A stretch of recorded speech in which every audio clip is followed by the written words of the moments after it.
buenos días, compañeros de Anafinet. El día de hoy estamos transmitiendo Proyecto Grado Cero desde la antigua Escuela Nacional de Jurisprudencia. Estamos transmitiendo hoy miércoles 31 de octubre y vamos a platicar de un tema sumamente importante, interesante, sobre clasificación arancelaria, y para eso nos acompaña el día de hoy una eminente profesora. Ella es la licenciada Ivonne Reyes Mora, es profesora de la Facultad de Derecho de la UNAM. Muchas gracias por estar aquí, profesora. El día de hoy nos acompaña también en la mesa Mauricio Siliceo y David Salinas. Pues bueno, sin más preámbulos, le cedo los micrófonos a la profesora Ivonne Reyes Mora. Adelante, por favor. Buenos días, bueno, muchas gracias por la invitación y espero que el tema pues sea interesante y les sirva, ¿no? Para posteriormente. Bueno, vamos a hablar de la importancia que tiene la clasificación arancelaria de mercancías. Tenemos que partir del hecho de la Organización Mundial de Aduanas, la OMA, que México forma parte de esta organización, y que lo que ha buscado la OMA es crear estándares internacionales para que en todos los países tengan la misma codificación y sea más ágil el comercio. Es decir, lo que se ha buscado actualmente es que el comercio sea más rápido, más ágil, con menos barreras, y dentro de ellas, bueno, el crear un estándar en cuanto a clasificación arancelaria. En este caso, la OMA creó un método que es el Sistema Armonizado de Designación y Codificación de Mercancías. Dentro de este sistema armonizado, la OMA buscó que se agrupara en números todas las mercancías que existen a nivel mundial, ¿no? Todo lo que nosotros nos podemos imaginar, desde, no sé, un animal, en cuanto a la tecnología, las computadoras, inclusive quizás voy a decir un ejemplo muy absurdo, el semen de bovino, cosas que quizás no nos imaginamos, clasificarlas y que estén dentro de tengan una codificación numeraria. En este sentido, lo que busca la OMA es crear estos códigos numéricos que sean a nivel internacional y que en todos los países se ocupen de la misma forma, de tal suerte que, por ejemplo, lo que ha buscado la OMA es agruparlos, por ejemplo, por el reino animal, reino vegetal, a su vez por el reino mineral, y partiendo de lo más simple a lo más elaborado. En este caso vamos desde el animal, por ejemplo, un caballo de raza pura, hasta ya lo que son manufacturas, ¿no? Por ejemplo. Entonces, en este sentido, la OMA nos da este sistema armonizado que ocupamos internacionalmente y que ya en México nosotros, bueno, lo plasmamos en nuestra Ley General de Importación y Exportación. El sistema armonizado, así, a su vez, proporciona ese código numérico que se compone de 6 dígitos. Los primeros 2 dígitos que nosotros vamos a encontrar se refieren al capítulo que estamos en el capítulo en el cual nos vamos a ubicar. Posteriormente, los siguientes 2 dígitos, estamos hablando de 4 dígitos en total, ya se refiere a la partida. Los siguientes 2 dígitos se van a referir a la subpartida, y ya nosotros en México asignamos 2 dígitos más para formar, ahora sí, lo que es la fracción arancelaria. En este caso, pues lo importante es que estos son estándares internacionales y que ya en México nosotros ya le damos lo que se llama fracción arancelaria. Ya cuando estamos hablando de la fracción arancelaria, pues ya viene la parte más interesante y complicada, ¿no? La importancia de clasificar correctamente la mercancía y ¿para qué nos sirve la clasificación arancelaria, ¿no? O sea, la importancia de clasificar y para qué nos sirve. Lo primero, la clasificación arancelaria nos sirve para determinar el arancel a aplicar, ya sea a la importación o a la exportación. En este caso, al nosotros asignar una fracción arancelaria, estaremos también asignándole un arancel a la mercancía y por ende otras tantas obligaciones que ahorita las vamos a ver. De aquí que si nosotros clasificamos incorrectamente, ¿qué va a suceder?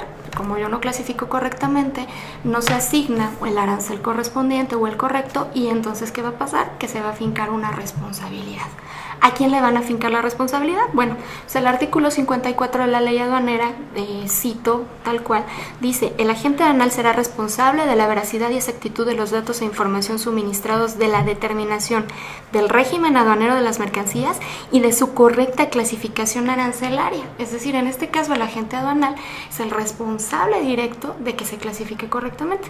En el caso de que no clasifique correctamente, bueno, entonces aquí se van a desencadenar una serie de situaciones, como es el hecho de una infracción en materia aduanera, como es el que se cree un crédito fiscal, el que se inicie un procedimiento y quizás hasta el embargo de las mercancías, ¿no? Entonces, el no clasificar correctamente pues nos va a llevar a toda esta cascada, ¿no?, de cuestiones, ¿no? Y bueno, ¿qué es lo que nosotros tenemos también que saber, aparte de la determinación del impuesto, ¿no?, que puede ser general de importación o de exportación? Bueno, no solamente nos marca la clasificación arancelaria el pagar el impuesto, sino también nos crea obligaciones, como son las restricciones en materia no arancelaria. Es decir, como pueden ser permisos previos, como pueden ser cupos, que quizás la mercancía tenga alguna cuota compensatoria, también respecto al país, ¿no?, que sea originaria la mercancía. Y no solamente eso, normas oficiales mexicanas que se tienen que cumplir, y que al yo no clasificar correctamente caigo en la misma circunstancia. También la ley aduanera nos marca que al yo no cumplir con una norma oficial mexicana, entonces también estoy incurriendo en una infracción en materia aduanera, y al incurrir en una infracción en materia aduanera, pues también se desencadena desde un procedimiento administrativo en materia aduanera, en donde viene un embargo precautorio, y en el que yo finalmente, ¿cómo voy a demostrar que el cumplimiento de una norma, si no clasifique correctamente, pues por ende no cumplí con la norma, y por lo tanto pues entonces mi mercancía es embargada, ¿no? Entonces esa es una de las tantas cuestiones, ¿no? ¿Qué más sucede? Bueno, algo importante es que dentro del mismo sistema armonizado nos dan las pautas o la regla para que yo realice una correcta clasificación, y para que yo no vaya a incurrir precisamente, ¿no?, en tener el yo no clasifico correctamente, y al no clasificar pues todas las consecuencias. Y que también está plasmado en nuestra ley del impuesto general a la importación y a la exportación en el artículo 2, y nos dan una serie de reglas, ¿no? Entre ellas, bueno, tenemos la regla primera, bueno, son 6 reglas que son internacionales. Entre ellas tenemos la regla primera, que nos habla, y la cito tal cual también para que la conozcan, y nos dice que los títulos de las secciones, de los capítulos, de los subcapítulos tienen un valor indicativo, ya que la clasificación está determinada por los textos de las partidas y las notas de sección y de capítulo, y no son contrarias a los textos de dichas partidas y notas, de acuerdo con las reglas siguientes. Es decir, los títulos que nosotros podemos tener en los capítulos, que podemos tener en las secciones que forman nuestra ley del impuesto general a la importación y a la exportación, solamente nos van a llevar de la mano para ubicarnos. No nos van a dar la clasificación arancelaria, esa ya la vamos nosotros a determinar cuando estemos ya a un nivel partida o subpartida, pero sí nos van a hacer la indicación. Por ejemplo, si el capítulo primero nos habla de los animales vivos, a nosotros leer que el capítulo primero se trata de eso, y nosotros lo que queremos clasificar, por ejemplo, es una prenda de vestir, pues yo ya sé que en el capítulo primero no lo voy a encontrar. Capítulo segundo nos habla del reino vegetal o del etcétera, pues yo también sé que en ese capítulo no lo voy a encontrar, hasta llegar, por ejemplo, ¿no?, a los capítulos 60 y 70 que ya nos hablan de los textiles, ¿no? O si yo quiero clasificar un juguete y yo veo que en los capítulos 60 nos habla de materias textiles, pues yo también sé que ahí no va a estar. Entonces solamente nos van a indicar en dónde puede estar la mercancía. En el caso de los juguetes que yo les mencionaba, yo veo un capítulo 95 que se titula juguetes, pues entonces ya me indica que ahí lo puedo yo encontrar. Entonces, partiendo en ese punto, yo ya sé que ahí lo voy a encontrar. Perfecto, ya me ubiqué, ya estoy en el capítulo correcto o correspondiente.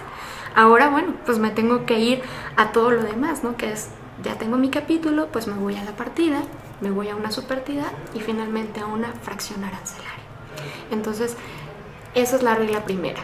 Tengo que leer los títulos de los capítulos, de las secciones, para entonces yo guiarme, y me va a dar ese valor indicativo. Posteriormente voy a tener que leer los textos de esas partidas, de esas subpartidas y finalmente la fracción arancelaria para que entonces yo sí pueda realizar una correcta clasificación. Sin embargo, no nada más se desprende de la lectura de los textos, de estas partidas, de las subpartidas o del capítulo, sino que también únicamente me va a guiar para ubicarme en el capítulo correspondiente. Pero ahora, ¿qué tengo que hacer ya que me ubiqué en el capítulo correspondiente? Bueno, pues hay una regla segunda que se divide en una regla 2A y una regla 2B que nos dice de la siguiente manera: si mi mercancía es un artículo que viene incompleto o que viene desarmado o que viene, que le falta quizás alguna pieza, ¿cómo nosotros lo podemos clasificar? Por ejemplo, ¿no? Se da mucho actualmente que tenemos el ármelo usted mismo, ¿no? El mueble, por ejemplo, ¿no? El librero, bueno, pues vienen todas las piezas, nos viene un mapa, ¿no? Un script de cómo yo lo tengo que armar, las instrucciones, y no por eso va a dejar de ser un librero aunque venga por partes. ¿Por qué? Porque tiene todas las partes que componen a un librero. Entonces, esta regla 2A nos dice eso, ¿no? Que cuando un artículo nos venga incompleto o que tenga todas las características o venga desarmado o desmontado, yo lo tengo que considerar no como un artículo desarmado o desmontado, sino que yo ya lo tengo que considerar que al realizar todas las instrucciones y yo arme con cada una de las piezas ese artículo, lo voy a considerar como el artículo. En este caso sería el escritorio, sería el librero, sería, no sé, la lámpara. Aunque venga desarmado, se considerará como un artículo completo. Entonces esa también es una de las reglas importantes, porque muchas de las mercancías que ingresan a nuestro territorio nacional por las aduanas, pues por lo regular vienen desarmadas o desmontadas para ahorrar espacio, para que en el contenedor podamos nosotros logísticamente poner más cajas, etcétera, y que sea pues más el hecho de si viniera todo montado, pues sería mucho el espacio que ocupa, pues serían pocas las mercancías que yo podría internar a territorio nacional y que entonces el flete saldría todavía más costoso. Entonces esa es una de las reglas importantes, ¿no? Que venga desmontado, desarmado, lo considero ya como el artículo terminado. La siguiente regla, ¿no? Dentro de esa regla 2 también tenemos una regla 2B, el cual nos dice que la mercancía puede ser que venga mezclado con diferentes materiales. Un ejemplo muy claro es, por ejemplo, la plata, que para que la plata pueda pueda formarse, se pueda trabajar con ella, se necesita tener otro metal que sea una aleación. Entonces en este caso no vamos a encontrar algo que sea plata 100%, siempre vamos a encontrar una plata un 90 y ¿qué era? Un 95%, no lo recuerdo muy bien. Inclusive cuando es plata auténtica, lo que es de plata tiene que venir con la leyenda, que es 900 y algo, ¿no? Y lo demás es aleación. Entonces no porque tenga una aleación va a dejar de considerarse plata. En este caso, aunque venga mezclado, va a ser plata y se va a clasificar como un artículo de plata, y va a ser considerado como joyería. Y bueno, entonces aunque venga mezclado, bueno, también se tiene que tomar en cuenta, ¿no? ¿Qué materia predomina para entonces nosotros clasificarlo en esa materia, ¿no? Tendría que ser más de la mitad, ¿no?, del producto para que entre a considerarse como plata. Bueno, aquí nosotros debemos atender. Puede ser que sea un 50% plata y un 50% otra aleación. Sin embargo, si nosotros dentro de la ley del Impuesto General de Importación y Exportación encontramos la fracción arancelaria que diga, no sé, plata mezclada al 50 o al 100%, sí lo podríamos clasificar ahí. Pero si no viniera tal cual, entonces nosotros tendríamos que atender a las siguientes reglas de clasificación, porque si no lo encontramos tal cual en la ley, nos tendríamos que ir a clasificar con otras reglas, como son la regla 3, que me dice que cuando nuestra mercancía se compone de diversas materias y que, no sé, al ser 50% una, 20% otra, 30% otra, bueno, ¿en dónde lo voy a clasificar? Y no porque sea plata, pues va a ser más importante que las demás. Puede ser, por ejemplo, plata con algún otro metal que se considere tan igual de importante como lo es la plata. Bueno, pues entonces es donde nosotros lo vamos a clasificar. Y en este tenor, pues nos dice, ¿no?, que siempre en este caso, el que esté llamado tal cual en la ley es el que va, en este caso, a predominar sobre las demás. Es decir, nosotros tenemos diferentes tipos de materias, en el caso de la plata. Y como esta está tal cual plasmada en la ley y tiene precisamente una partida en específico, bueno, en este caso la plata va a predominar, ¿no?, sobre otras materias. Pero en el caso de que no estuviera tal cual en la ley denominado plata y tuviera que ser otra mercancía, es decir, que yo tuviera que buscar cuál es, y la que esté llamada dentro de esas materias que forman la mercancía, esa es la que le va a dar el que va a predominar y es el que nosotros vamos a determinar. Bueno, en este caso pues vamos a irnos directamente ya a la regla 3, ya que la estamos tocando, y tenemos la regla 3, bueno, tiene también se divide en 3, ¿no? Valga la expresión. Regla 3A, regla 3B y regla 3C. Cuando yo no puedo determinar conforme a la regla 2 y que predomine más alguna materia o que sea más importante una mercancía que compone mi mercancía, que compone mi producto, que compone mi artículo, bueno, entonces me tengo que ir a las siguientes reglas. En este caso tenemos la regla 3A, que nos dice de la siguiente manera: la partida más específica tiene prioridad sobre las más genéricas. Un ejemplo muy claro, tenemos por ejemplo un botiquín médico. En el caso del botiquín, pues se compone por diversas mercancías. Tenemos que es el alcohol, el algodón, el mertiolate, las banditas adhesivas, etc. Bueno, en este caso yo tendría que clasificar pues de acuerdo a cada uno de sus componentes, ¿no? Que podría ser, pues, clasifico el alcohol, clasifico las benditas adhesivas, clasifico las gasas, clasifico, en fin, ¿no?, todo lo que le componga. ¿Pero qué nos dice esta regla? Bueno, todo esto que se considera un todo, porque finalmente es un botiquín, no estoy vendiendo, si quisiera el alcohol por aparte, pues vendería el alcohol por aparte, vendo las benditas adhesivas, no, aquí vendo un todo, un botiquín. Bueno, ¿cuál es el que en este caso pues le da el carácter, cuál está más específicamente llamado en la ley, ¿no?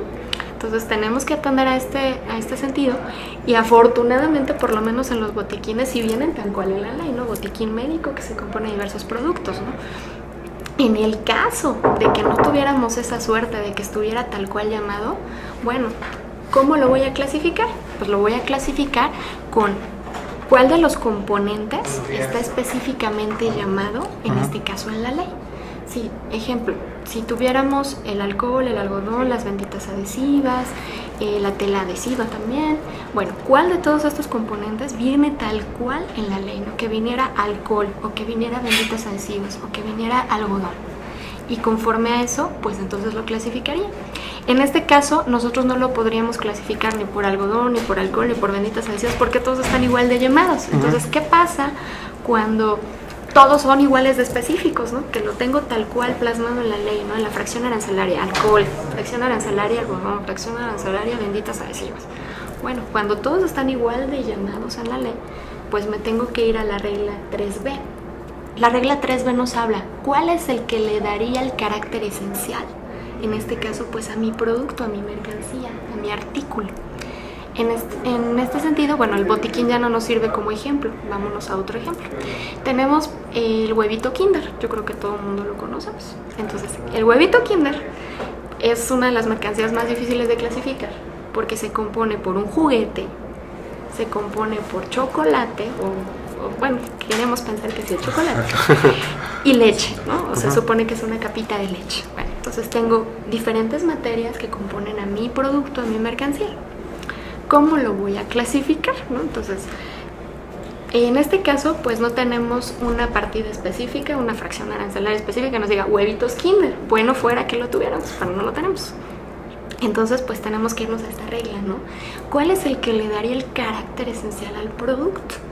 Aquí realmente vamos a encontrarnos con diversos puntos de vista, porque si nosotros le preguntamos a un niño, bueno, ¿tú por qué compras el huevito Kinder? Entonces él nos va a decir, pues por el juguete. Entonces nosotros diríamos, bueno, pues el que le da el carácter esencial es el juguete. Pero realmente no tenemos tanto que atender bueno, yo no le puedo preguntar a un niño, dime cómo lo clasifico, ¿no?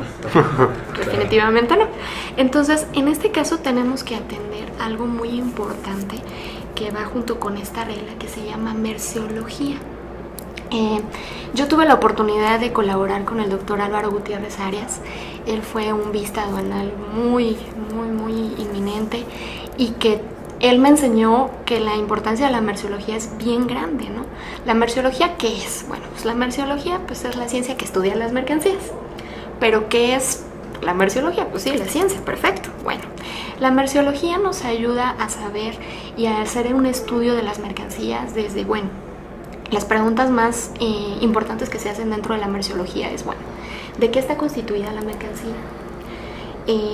¿En dónde voy a comercializar la mercancía? ¿Para qué me sirve o qué función va a tener esta mercancía? Y con base en estas preguntas es conforme nosotros también vamos a poder hacer el estudio de la mercancía y también ver, ¿no?, dónde la puedo clasificar. Puede ser que la pueda clasificar porque este carácter esencial de la mercancía puede ser que se lo dé el uso, ¿no? Por ejemplo, en el caso de un electrodoméstico, pues ¿en dónde se va a utilizar? Bueno, pues en la casa. ¿En dónde lo podemos encontrar? ¿En dónde los pueden vender? Bueno, pues me voy a una tienda departamental y lo voy a encontrar en el área de electrodomésticos, ¿no? No lo voy a encontrar en verduras ni en fruta, no, electrodomésticos. Entonces, de entrada, eso ya nos sirve o nos ayuda para que, bueno, pues yo sé que también en la ley del Impuesto General de Importación y Exportación, yo tengo un electrodoméstico, pues de acuerdo a su uso no lo puedo clasificar en animales vivos, no lo voy a clasificar en vegetales, no lo voy a clasificar en textiles, lo voy a clasificar en los capítulos, por ejemplo, 84-85, que nos habla de todos estos instrumentos, ¿no? Electrodomésticos, ¿no? Entonces eso también, de ahí podemos partir para hacer una correcta clasificación, por ejemplo, al uso, ¿no? Tenemos también, aparte del uso o cómo nosotros lo podemos emplear, pues de qué se constituye, ¿no? Que eso también nos ayuda a darle el carácter esencial, ¿no? Si tenemos una mercancía que está constituida, por ejemplo, de un textil, los textiles se dividen en puntos, punto y de no punto. Entonces, si yo sé que este textil es no punto, pues ya también me marcó el hecho de que yo me voy al capítulo de los de no punto.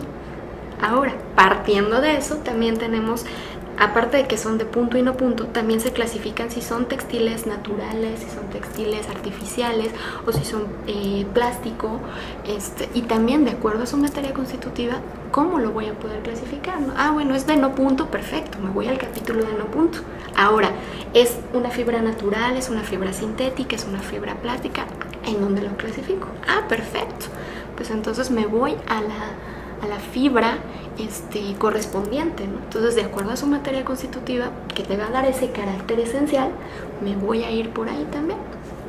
Y bueno, de acuerdo a su función, ¿no? También qué función va a realizar esta mercancía, ¿no? Entonces, de acuerdo a dónde se puede emplear, por ejemplo, dentro de la ley del Impuesto General a la Importación y a la Exportación vamos a encontrar que se pueden repetir llamadas tal cual diverso tipo de mercancías. Ejemplo, las enceradoras para piso están en diferentes capítulos y están llamados 2 o 3 veces dentro de la ley. ¿Cuál es la diferencia? El uso que finalmente nosotros le vamos a dar. Por ejemplo, si es un uso doméstico, va a ser en una fracción arancelaria, porque se le da el carácter esencial. ¿Qué uso tiene? Pues es un uso doméstico, va en esta fracción. Si es un uso industrial, que también le va a dar ese carácter esencial el uso industrial, me voy a ir a otra fracción arancelaria. Entonces, dependiendo el uso, es también, ¿no?, en dónde yo la voy a clasificar, porque pues no todas las enceradoras son iguales ni son de la misma dimensión o tamaño. Y eso también le crea el carácter esencial. En este caso, bueno, partiendo en el huevito Kinder, pues ¿qué le puede dar el carácter esencial? Comercialmente hablando, ¿por dónde se comercializa? Que es como nosotros lo tenemos que clasificar. Si nosotros nos vamos por lo que nos dice el niño, pues yo me voy por el juguete, perfecto. Un huevito Kinder, por lo común o lo más comercialmente hablando, no lo encontramos en una juguetería, o no es tan común encontrarlo en una juguetería. Puede ser que sí, ya en las cajas, ¿no? Pero, y eso porque ponen diversos dulces o chocolates, ¿no? Pero realmente no lo ponen como vendo el juguete Kinder, ¿no? ¿Cómo lo venden? Lo venden como el dulce. Inclusive, ¿quién lo comercializa o quién lo fabrica? Pues una empresa que se dedica a hacer chocolates, que se dedica a hacer dulces, y que entonces podríamos decir que se le da el carácter esencial, ¿no? Entonces, al nosotros ver esa parte de la merciología, ¿no? Dónde se comercializa, quién lo elabora, de qué está constituido, también nos da la pauta, ¿no? Entonces el huevito pues nos mandamos, ¿no?, a lo que son confiterías y dejamos a un lado el juguete, ¿no? Y es el que da el carácter esencial en este caso, ¿no? Bueno, si nosotros no podemos determinar por un carácter esencial, es decir, bueno, pues no está tan específico en la ley, ¿no? No todos sean igual de importantes, ¿no? Imaginemos que todo es igual de importante dentro del huevito Kinder. Bueno, pues ¿cómo lo clasifico? Pues tenemos una regla 13 que también nos ayuda para llegar a una correcta clasificación, ¿no? Y que nos dice, bueno, como todas son igual de específicas, pues entonces tienes que tomar en cuenta la última partida, y ya vamos a llevarlo a nivel fracción arancelaria, la última fracción arancelaria de tomarse en cuenta partiendo del capítulo 1 al 98, perdón. Aunque bueno, el capítulo 98 es para programas sectoriales, que realmente eso no es lo más común, ¿no? Eso ya es un apartado diferente y son para los PROSEC, que eso es otro tema, ¿no?, muy distinto. Entonces en este caso pues me voy a la última de las fracciones arancelarias o partidas de tomarse en cuenta. Vuelvo a tomar el ejemplo del huevito Kinder, que es el más común. Y por ejemplo, el huevito Kinder, bueno, los lácteos los encontramos en los primeros capítulos, los confituras los encontramos por ahí del 15, 16, 17, y los juguetes los encontramos en el 95. Entonces si yo me quisiera ir por el... no tanto por el que le dé el que esté más específico o el carácter esencial, sino que me voy por la última de las partidas, pues bueno, aquí ya tenemos una contradicción en cuanto a clasificación arancelaria, porque la primera era, si me voy a ir por el que le da el carácter esencial, que era la regla 2B, pues tenemos que la del que le da el carácter esencial, pues es el ser un dulce, una confitura, y si me voy por la última de las partidas, pues me caería en el juguete, en el capítulo 95. Entonces aquí es cuando vamos a ver la importancia de la clasificación arancelaria, porque aquí ya caemos en una contradicción, ¿no? Puede ser que alguien ocupe el criterio para clasificar con la regla 3B, pero hay quien dice, no, pues yo me voy por la regla 3C y lo clasifico como juguete. Y entonces ahí empezamos a tener esos criterios, ¿no?, de clasificación arancelaria que a la larga pues nos van a afectar a nosotros en la aduana. Puede ser que yo haya realizado una correcta clasificación, pero que cuando yo llegue a la aduana, el verificador aduanero, que es el que hace el reconocimiento, me diga, no, está mal clasificado, tú lo clasificaste en el 95 y de acuerdo a las reglas tenías que haberte ido por la regla 3B, tenías que haberte ido por el carácter esencial y no lo hiciste.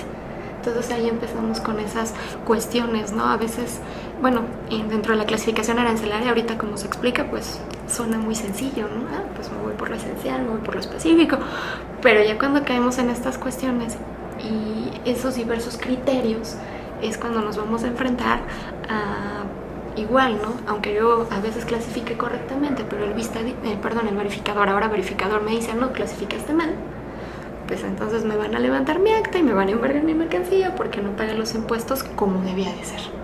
Entonces, bueno, las reglas sí nos dan la pauta, pero pues tampoco no son el todo, ¿no?, en este caso.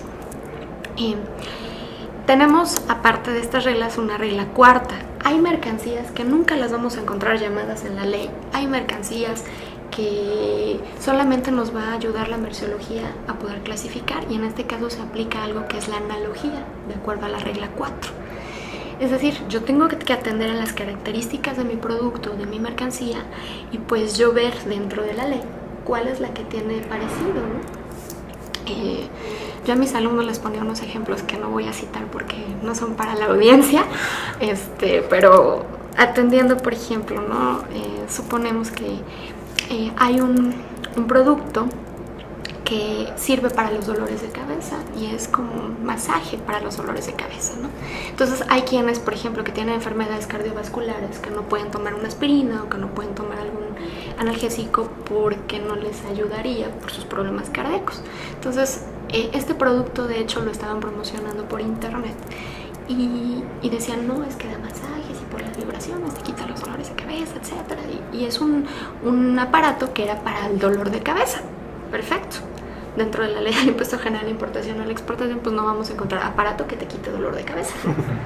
Pero vamos a atender cuál es la merciología del producto. Entonces vamos a ver, bueno, ¿para qué se ocupa? Bueno, pues para que te quite el dolor de cabeza. Perfecto. Ya. Bueno, ¿cómo se constituye? Bueno, pues igual, ¿no? Por piezas electrónicas, etcétera, etcétera. Bueno, ¿qué es lo que hace este producto? Ah, pues causa vibraciones, masaje, todo un masaje que va a unos puntos unos puntos del cerebro que te ayudan a relajarlo y que le quita el dolor de cabeza. Perfecto. ¿En dónde se comercializa? Bueno, pues en este caso se comercializa por internet, pero igual tú vas a una tienda donde vendan aparatos especiales, ¿no? Para los dolores aparatos especiales, ¿no? de medicina, y lo vas a encontrar ahí. Bueno, pues ¿cómo lo clasifico? Bueno, vamos a tener que atender en este caso a una analogía, ¿no? Bueno, ¿qué características tiene? Bueno, pues te dan masaje por medio de vibraciones, etcétera. Entonces hay un capítulo que nos habla precisamente de esto, ¿no? Que son los aparatos que dan masajes, no precisamente para quitar dolores de cabeza, porque no lo dice así la ley, pero sí nos dice, ¿no? Aparatos que son que relajan por medio de vibraciones, etcétera. Y por analogía, pues entonces este aparato yo lo voy a clasificar ahí. ¿Que no lo voy a encontrar llamado? Pues no. Ni tampoco va a ser específico, pues no. Y en este caso, pues es esa analogía, ¿no? ¿Qué es lo que se parece de acuerdo a mi merciología de mi producto a lo que la ley me está brindando, ¿no? Y que actualmente, pues caemos mucho en esto, ¿no? En la analogía. ¿Por qué? Aproximadamente cada 4 años la Organización Mundial de Aduanas tiene que hacer esa revisión, ¿no? De este sistema armonizado y de esta clasificación de mercancías. ¿Por qué? Porque la tecnología va mucho más adelante de lo que nosotros en los textos legales podemos tener o en el sistema, ¿no? Entonces ya salió, no sé, un iPhone nuevo, ya salieron un aparato nuevo y que en su momento pues no estaba considerado dentro de la LIGE o no estaba considerado dentro del sistema armonizado porque en su momento no existía, ¿no? Entonces, ¿qué es lo que sucede? Bueno, cada 4 o 5 años se tiene que actualizar pues este sistema. Hasta ahorita pues todavía no se ha dado esta actualización a partir del 2007, que fue la última reforma a la ley. Entonces ya llevamos 5 años de que no se actualiza. Ya la tecnología nos ha estado ganando, ¿no?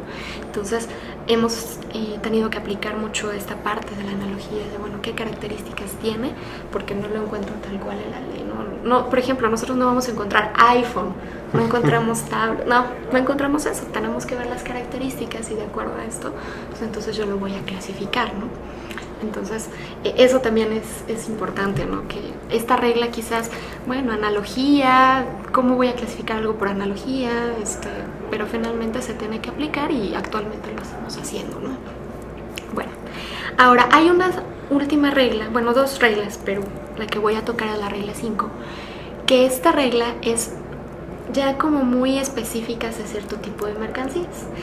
Sobre todo lo que son instrumentos musicales, cámaras fotográficas o aquellas mercancías que tengan que llevar consigo alguna envase especial, o en el caso, por ejemplo, de las cámaras fotográficas, pues que tienen ay, se me fue el nombre, no es envase, es déjenme, no, pues voy a no es un envase, es su estuche, yo me acuerdo, su estuche. Entonces, cuando la mercancía venga con un estuche, pues por un lado podríamos decir, pues aquí tenemos 2 mercancías. Tenemos uno que es el estuche de la guitarra, el estuche de la cámara fotográfica, y por el otro lado pues tenemos el instrumento musical o la cámara fotográfica. Entonces pues voy a clasificar 2 cosas. No, esta regla 5 nos soluciona ese problema y nos dice, bueno, el instrumento musical requiere de su estuche, la cámara fotográfica requiere de su estuche, pues lo voy a clasificar como un todo. En este caso se va a clasificar con el instrumento musical o con la cámara fotográfica. Entonces la guitarra se clasifica junto con su estuche, no sé, el saxofón junto con su estuche. Ojo, algo bien importante, tienen que ser de los normalmente utilizados con este tipo de mercancía, ¿no? Porque igual puedo tener mi saxofón, pero de repente traigo mi estuche con incrustaciones de esmeraldas y con su con su baño de oro, y entonces bueno, ya no es un estuche que comúnmente se utiliza con este instrumento musical, ¿no? Se supone que el estuche es pues para que lo proteja, ¿no? Pero no para que luzca más el estuche. Entonces en este caso pues tiene que ser de los estuches que normalmente se utilizan con este tipo de mercancía, ¿no? También importantísimo es que la regla 5 también nos habla de los envases que se utilizan con las mercancías. ¿Por qué? Porque no todas las mercancías pues pueden estar sin su envase o sin su estuche, ¿no? Tienen que ser transportados con esto. Por ejemplo, los yogur. Por lo regular, pues un yogur pues necesita forzosamente un envase. No lo voy a transportar pues, no, o sea, forzosamente necesito el envase. Entonces cuando nos dice esta regla que también este envase que contiene el yogur se va a clasificar junto con el yogur porque es de los normalmente utilizados para este tipo de mercancía. A diferencia, por ejemplo, y esto le digo mucho a mis alumnos, cuando nosotros vamos a una tienda de chocolates, muchas veces venden un alajero y chocolates dentro. Pues el alajero no es realmente un envase que se utilice comúnmente para vender chocolates, y menos si es de plata o si tiene su o es de oro o tiene algunos detallitos, ¿no? Alguna piedra preciada por ahí, entonces ya no es de los normalmente ocupados. Entonces en esta circunstancia pues ni modo, los chocolates se clasifican por un lado y el envase por el otro, pero de los que son normalmente ocupados con ellos pues sí, se tiene que clasificar el envase con el yogur, el envase con la crema, el envase con la leche o otros tipos de mercancía, ¿no? que vienen en el envase, ¿no? O estas botellas largas de tequila que también traen chocolates, ¿no? Dentro. Ah, esos también. Bueno, en el caso, por ejemplo, de esos, no voy a decir la marca, pero son muy famosos, una botellita azul, y muy deliciosos, por cierto. Bueno, sí. Aquí tenemos algo bien importante.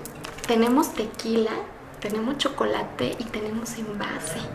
Y de hecho el envase es creo que hasta marca registrada, la verdad. Creo que sí es hasta marca registrada. Sí, marca dimensional. E inclusive la empresa, en este caso, esta empresa, que se encuentra en Guanajuato, por cierto, fabrica sus propias, tiene su empresa que fabrica su botella, porque es así exclusivísima de esta empresa.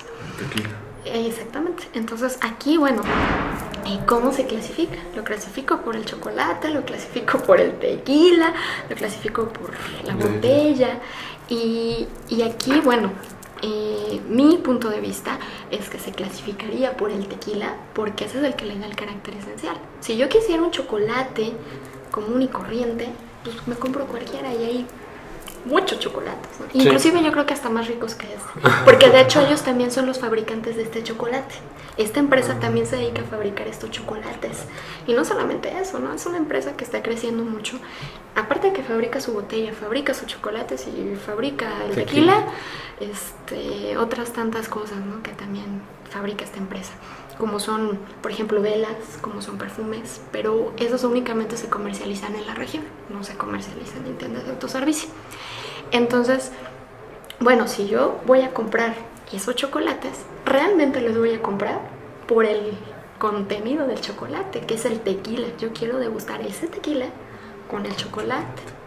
Entonces, en este caso, bueno, atendiendo a las reglas, yo lo clasifico como tequila, ¿no? Que es el que le da ese carácter esencial, ¿no? Y porque aparte, bueno, sí encontramos dentro de la ley que igual vienen las confituras y que igual vienen con rellenos, etcétera, pero finalmente este relleno no es de los comunes, ¿no? No es lo mismo así con la cereza o que le pongo no, sino yo voy precisamente porque tiene el relleno del tequila, ¿no? O los que tienen relleno, por ejemplo, bueno, ahí sí voy a decir tal cual Baileys, por ejemplo, o el Kahlúa, pues yo me voy porque tienen el Kahlúa, porque tienen el Baileys, pero no porque sea el chocolate, sino yo quiero ese, ¿no? El relleno. Sí. Entonces eso es lo que le va en este caso pues el carácter esencial, y por ahí, ¿no? Es donde nosotros clasifica. Exactamente, ¿no? Nosotros lo clasificamos, ¿no? Y bueno, regresando a esta regla 5 de los envases. Bueno, esta regla 5 nos habla de que nosotros tenemos que clasificar su envase, pero sucede que hay envases, sobre todo este tipo de envases, se les llama muy comúnmente de casco perdido, es decir, nosotros lo utilizamos y lo desechamos, que en muchas ocasiones no lo hacemos porque nos quedamos con el topper de la crema porque es práctico y el del yogur y eso. sí es cierto, Claro. pero realmente estos envases no están diseñados para reutilizarse. O sea, realmente cuando, no sé, las marcas de las cremas, de los yogur, diseñaron o pidieron que se les diseñara el envase, pues no es para que sigan reutilizándose en la casa. Pero ¿qué sucede? Bueno, pues nosotros, porque son prácticos, pero realmente el fin no era ese. Hay envases que sí están diseñados para reutilizarse. Un ejemplo, los que contienen el oxígeno, los que contienen, por ejemplo, las barricas que contienen bebidas alcohólicas, son de los que no son para desecharse. Por ejemplo, lo de las barricas son maderas muy en específico, muy finas, que se utilizan para que le puedan dar el añejamiento a determinada bebida, ¿no? Por ejemplo, llámese tequila, llámese, por ejemplo, el mezcal también puede tener añejamiento, y otro tipo de bebidas. Entonces utilizan una madera especial y barricas especiales, y se tiene que tener, de acuerdo a las normas oficiales mexicanas, un determinado tiempo en reposo en estas barricas, y que por ejemplo para las exportaciones de este tipo de mercancías no se permite, más bien, bueno, lo exportan pues igual, ¿no? En barrica y hasta determinados litros, ¿no? Pero también lo establece así la regla. ¿Qué es lo que sucede? Bueno, pues que estos envases pues no son para desecharse, sino son reutilizables y se van a seguir utilizando. Pues en este caso, por un lado, tengo que clasificar el oxígeno, tengo que clasificar el mezcal, tengo que clasificar el tequila, y por el otro lado clasifico la barrica, clasifico el envase donde viene el oxígeno. ¿Por qué? Porque se pueden seguir reutilizando y están diseñados para eso, ¿no? Para seguirse reutilizando. Entonces también ahí, ¿no? Aunque yo quisiera clasificar la barrica con todo y el tequila, no se puede, porque aparte no vamos a comercializar muchas veces, en todo caso, ¿no? No voy a venderlo, no voy a comercializarlo ya al público en general, pues en la barrica. No es para eso, ¿no? Igual es para que se transporte, para su añejamiento, pero no tiene la finalidad realmente de que sea para comercializarse al final, ¿no? Ya como producto terminado. Para eso pues tienen sus botellas, ¿no? Ya diseñadas, muy bonitas y todo. Entonces eso también nos marca las reglas, ¿no? Que tengo que ver qué tipo de envases estás utilizando en tus mercancías para saber si las comercializamos con un todo, o por un lado una y por el otro lado la otra, que también es importante, ¿no? De hecho hay mercancías y tenemos algún ejemplo, un reloj Rolex, que el reloj, bueno, el Rolex, pues ya, perdón por la marca, pero tengo que decirlo, pues es un reloj que ya nosotros conocemos que pues es carísimo, ¿no? Y fino. Por lógica, o ya atendiendo a que sea obvio, pues no lo voy a traer en un envase de plástico, no lo voy a traer en un envase ahí todo de cartón, sino que se diseñan cajas especiales para estos relojes, y que también son de metales muy bonitos, muy bien hechos y todo, y que igual decías, bueno, pero pues no es el que comúnmente vas a utilizar para un reloj. Estoy totalmente de acuerdo, pero sí para un reloj como con estas características y con el prestigio que tiene. Entonces también hay que atender a quién comercializa el producto, qué tan posicionado está en el mercado, y entonces también hacia qué público está dirigido, porque bueno, un Rolex pues no está dirigido a personas de escasos recursos. No quiero que suene grosería, pero realmente no. O sea, está dirigido a personas que tienen unos ingresos altos y que pueden realmente pagar una buena cantidad por ese reloj. Entonces se tiene que comercializar en un envase pues que se acuerda al producto y de acuerdo al público que está dirigido, ¿no? A las personas a las que va dirigido. Entonces también en eso tiene que atender el criterio, ¿no? A veces en la aduana no lo tienen. La verdad, soy sincera, ¿no? Que bueno, pero no es el que comúnmente es con un reloj, sí, pero estamos hablando de este reloj, de esta marca, ¿no? O teníamos otro ejemplo, unas botas, no recuerdo si eran de cocodrilo o de víbora, y que venían en un envase especial para estas botas. O sea, de hecho la caja era con la forma específica de la bota, pero también la caja era o de víbora o de cocodrilo. Entonces cuando llegan a la aduana dicen, no, pero esto no es el que se comercializa comúnmente con las botas. No, pero sí con estas botas. O sea, estas botas inclusive se mostraba que eran de la forma de la bota, o sea, que no podía guardarse nada más en esa caja que esas botas.